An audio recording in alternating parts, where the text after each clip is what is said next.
Президент юлламасында biz birinchidan endi ekonomikani развитиесін o'zimizga shu tezislarni oldik endi. Ikkinchidan малый средний бизнесқа нинди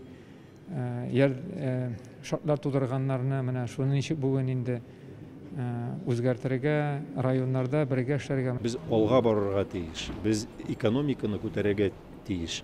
Һәм кешенең сәламәтлеге, кешенең культура буенча, бу бүтән сорауларны кешәйтә торган сораулар безгә biz şuшы сораулар буенча барырга тиеш. Дус яшәсәк, республикада һәм илебездә, зур илебездә, Россиядә дус яшәсәк, барлык эшендә эшләп була. Менә шушы операциядә,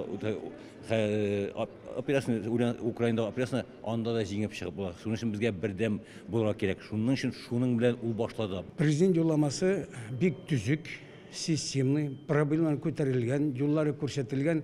Әгәр дә ул юлламаны без депутатлар, правительство, муниципаль берәмлекләр хотя бы 60-70% үтәсәк, кешенең яшәү әйбәтләнер иде. Все задачи, которые сегодня перед нами стоят. Бүген безнең алдагы бурычлар Россия һәм Татарстанның нигезендә торган әйберләр белән бәйле. Милли үзаң, мәдәният, гореф-гадәтләр, гаилә. Әгәр дә без шулар янында берләшәбез икән, икътисадта да, социаль тормышта да, махсус хәрби операциядә дә барысы да хәл ителәчәк.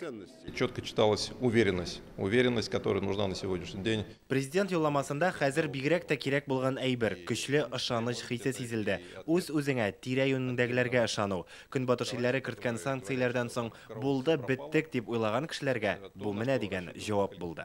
Что касается, приоритетов президента, то они четко были поставлены. Президент өстенлекле юнәлешләрне төгәл билгеләде. Шуларның берсе тылның тотрыклы эшләве. Бу күп нәрсәгә бәйле. Оборона комплексыннан алып, югары уку йортларындагы укуның өзлексез баруына кадәр. Бүгенге көндә ул ашыктан ашык әйтте, безнең менә бүгенге замананың җиңел булмаганын, шуның өчен шушындый вакытта безгә барыбызда да бердәм булырга кирәк, бер-беребезне ишетергә кирәк, хөкүмәтме, ул халыкмы, шуның өчен кулга-кул тотынышып, бергә эшләргә кала булган бурычларны үтәп барысында.